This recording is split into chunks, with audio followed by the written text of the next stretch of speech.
She sailed 44,000 miles, now there's just the last mile to go. Anchored in the Solent, a chance to reflect on what was an epic deployment. 21 ports visited, the world circumnavigated, exercises with the Chinese and disaster relief work in the Philippines. It was that sudden deployment to help the stricken Philippines that thrust Daring into the headlines.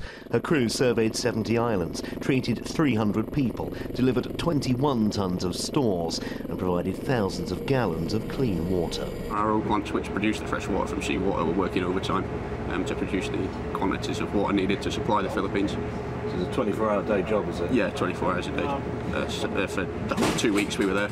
Quite an interesting part of the deployment, quite short notice, which focused quite a lot of minds. But it was interesting to be involved with it.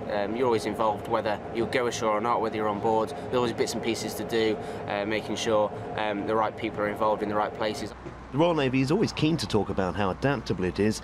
HMS Daring proved this, deploying from exercise in the South China Seas to the stricken Philippines in just a few hours. The tangible effects and the long-lasting effects they had on the improvement of the quality of life of those people who we encountered in some pretty remote communities, I'm immensely proud of them. Their professionalism, their determination and their efforts to assist just left me absolutely mind-blown.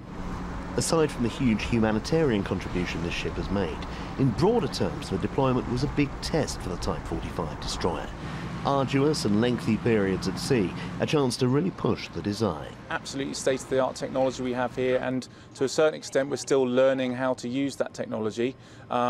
But it's held its own. We've deployed unsupported for over 40,000 miles under our belts in the last 9 months. Both for the crew and the service, working on exercise with the Chinese People's Liberation Army Navy was an undoubted high point, and a pointer to an increased future Royal Navy presence in the region. What's given us the reason to try and do it is the way in which Daring was received. She worked with so many navies out there that relish and cherish their strong links with the Royal Navy, and they want to see us there working with them, bringing stability to the region. So we're going to look if we can do that.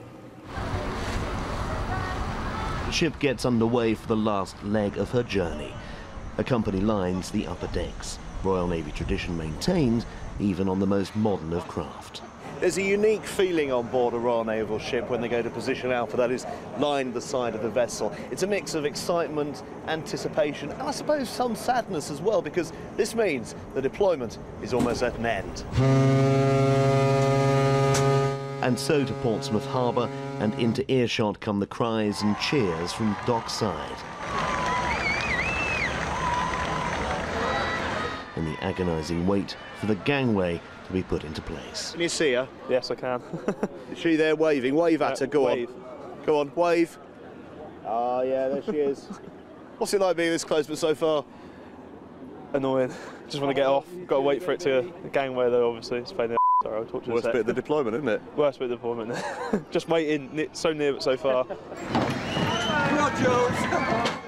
At last, they're ashore, and the usual reunions begin.